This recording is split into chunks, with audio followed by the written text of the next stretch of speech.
Hello viewers, আশা করি আপনারা সকলেই ভালো আছেন। আজকে আমি আপনাদের কাছে শেয়ার করব একটা চিকেন রেসিপি। এটা সম্পূর্ণ একটা ভিন্ন ধরনের চিকেন, শুধু ভিন্ন স্বাদেরই নয়, এটার রান্না করার পদ্ধতিটাও সম্পূর্ণ আলাদা এবং খেতে অপূর্ব সুন্দর। চিকেন এমন একটা পদ যেটা আমাদের সকলের বাড়িতেই কম বেশি হয়ে থাকে। ম্যাক্সিমাম সময় চিকেনটা দিয়ে আমরা কাজ চালিয়ে নেই এবং ছেলেমেয়েরা এখন চিকেনটাকে বেশি পছন্দ করে। কিন্তু তাদেরকে একঘেয়ে যদি রান্না করে দেন, কেউ চিকেনটা খাবে না। একঘেয়ে একই আলু দিয়ে যদি আপনারা ঝোল করেন বা একই রকম যদি ওদেরকে রান্না করে দেন, ওরা সেটা পছন্দ করবেন না। একদম বাচ্চারা যেটা, ওদের বিভিন্ন টাইপের খেতে ইচ্ছা করে। আমাদেরও বড়দের কি হয়, ভিন্ন ভিন্ন টাইপের একই রান্না যদি আমরা বিভিন্নভাবে ওদের কাছে প্রেজেন্ট করতে পারি, সেটা ওরা খুব ভালোভাবে খেয়ে নেবে। আমি কি করেছি, একটা ক্যাপসিকাম নিয়েছি, ক্যাপসিকামটাকে একটু গায়ে তেল মাখিয়ে নিয়েছি। সেটা আপনারা সাদা তেলও মাখাতে পারেন বা সর্ষের তেলও মাখাতে পারেন। মাখিয়ে এরকম একটা তার জালির মধ্যে দিয়ে ভালো করে ঘুরিয়ে ফিরিয়ে পুড়িয়ে নিয়েছি। খুব সাবধানে পুড়াতে হবে, কিন্তু খুব গরম, হাত পুড়ে যাবে। ক্যাচার নেবেন বা দুটো খুন্তি বা দুটো চামচ দিয়ে আস্তে আস্তে উল্টে নেবেন। খুব ভালো করে পোড়াবেন। এটা কিন্তু মনে রাখবেন, এটা কিন্তু বেক করা হবে না, এটা কিন্তু বেক করা যাবে না। যদি বেক করি তাহলে এই পোড়া গন্ধটা কিন্তু আসবে না। আমাদের কিন্তু মূল উদ্দেশ্য এই পোড়া রোস্টেড যে গন্ধ, সেটাকে আনা, সেটাকে আমি চিকেনের মধ্যে আমি অ্যাবজর্ব করাবো। সেই জন্য আমি এটাকে খুব ভালো করে পুড়িয়ে নেব। ক্যাপসিকামটাকে পুরানোর পরে এটাকে একদম যখন কুল ডাউন হয়ে যাবে, খুব ঠান্ডা হয়ে যাবে, তখন কুচি কুচি করে কেটে এটাকে আমি একটা মিহি পেস্ট করে নেব। মিহি পেস্ট করে রেখে দেবো, জাস্ট, আর কোনো কিচ্ছু না। কিন্তু এটাকে খুব ভালো করে ঠান্ডা করে পেস্ট করতে হবে। পরের স্টেপে আমি এরকম একটা সসপ্যানে জল নিয়ে নিয়েছি, জলটা গরম হবে। আর আমি নিয়ে নিয়েছি এরকম পেঁয়াজ ছুলে নিয়েছি। পেঁয়াজটাকে ছুলে আস্তই রাখবো, আস্তই আমি পেঁয়াজটাকে সেদ্ধ হতে দেবো। আমি যে পরিমাণ চিকেন নিয়েছি, এই 850 গ্রাম কি 900 গ্রামের মতন চিকেনের, আমি এরকম আমার 4টে পেঁয়াজ লাগবে। সেই 4টে পেঁয়াজকে আমি দিয়ে দিলাম। এই পেঁয়াজটাকে পুরো সেদ্ধ করব।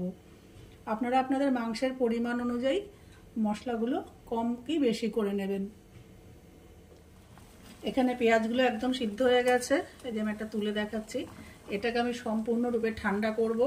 ঠান্ডা করে তবে পেস্ট করে নেব। আপনারা শিলপাটায় পেস্ট করতে পারেন বা মিক্সিতেও পেস্ট করে নিতে পারেন।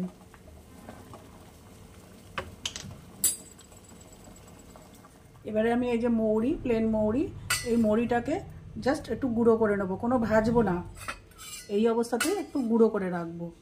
এবারে চলে এসেছে একেবারে মূল রান্নায়। কড়াই বসিয়ে দিয়েছি, দিয়ে দিচ্ছি সর্ষের তেল। আপনারা এরা ইচ্ছা করলে রিফাইন্ড অয়েল বা সাদা অয়েলেও করতে পারেন, কোনো সমস্যা নেই। তেল গরম হয়ে গেছে। এবার আমি ফোড়নে দিয়ে দেব দারচিনি, ছোট এলাচ, লবঙ্গ আর একটা তেজপাতা। এটা রান্নাটা কিন্তু খুব সোজা, শুধু ওই দুটো জিনিস একটু আগে তৈরি করে নিতে হয়, দুটো তিনটে জিনিস। গ্যাসের আঁচটা কমিয়ে দেই, মশলা ফোটা শুরু করে দিয়েছে। এবারে এর মধ্যে দিয়ে দেবো আমি আদা রসুন বাটা।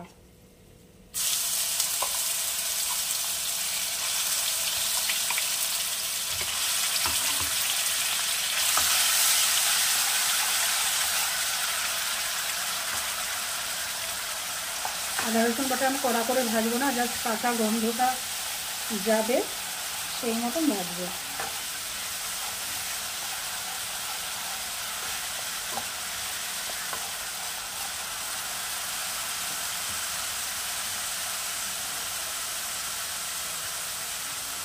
এরপরে দিয়ে দেবো আমি যে 4টে পেঁয়াজ সিদ্ধ করে আমি বেটে রেখেছি, দিয়ে দিলাম ওই 4টে সিদ্ধ পেঁয়াজ বাটা।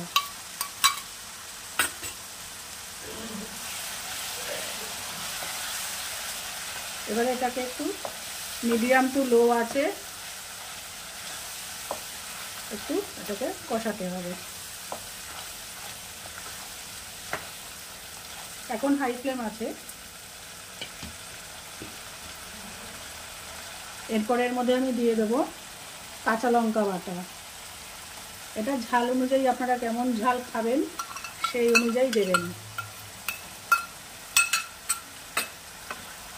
এইবারে আমি গ্যাসের ফ্লেমটা মিডিয়াম টু লো রাখবো, রেখে মশলাটাকে খুব ভালো করে কষিয়ে নেব। প্রথমে মিনিটখানেক কষিয়ে নেওয়ার পর আমি এখানে দিয়ে দেবো 1/2 চামচ লবণ।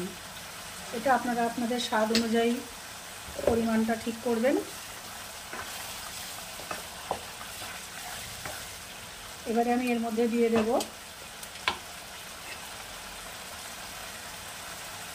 টক দই। একটু জলটা ঝরিয়ে নিয়েছি, একদম তেলতেলে টক দই হবে না।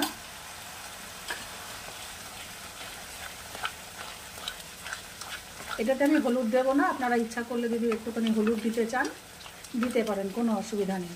এবার এটাকে আমি একটু হাই ফ্লেমে কষাবো মিনিট 2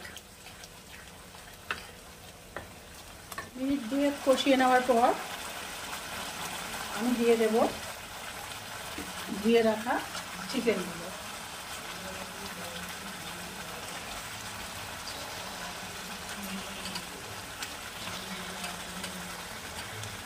এবারে গ্যাসের ফ্লেমটা আমি কমিয়ে দেবো, কমিয়ে দিয়ে এটাকে একটু নাড়াচাড়া করবো কিছুক্ষণ, মিনিট 2-3 একটু ভালো করে কষিয়ে নেব কম আঁচে।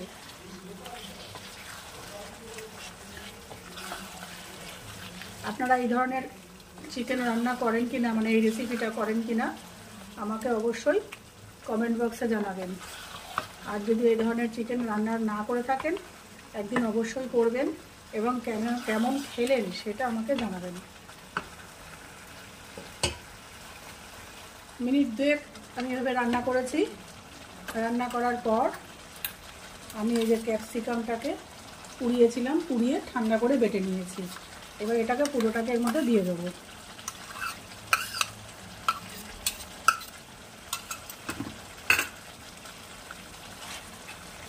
দিয়ে আবার নাড়াচাড়া করে রান্না করে নেব।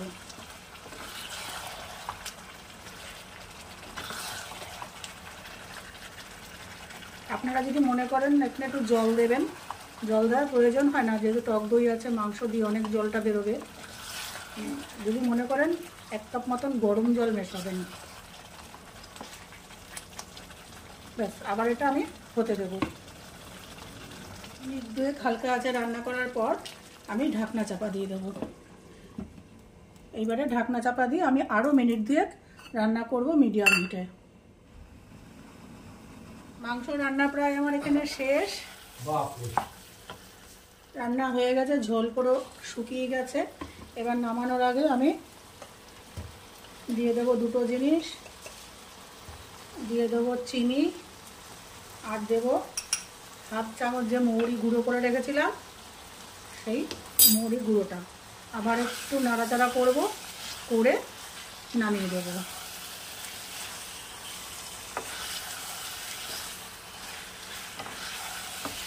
ফিরে আসছি প্লেটিং করে। আপনারা ইচ্ছা করে যদি একটু ঝোল খেতে চান একটু জল রাখতে পারেন, একটু গ্রেভি রাখতে পারেন, কোনো অসুবিধা নেই। যেহেতু আমরা এটা রুটির সাথে খাবো সেহেতু গ্রেভি আমি একদম শুকিয়ে ফেলেছি।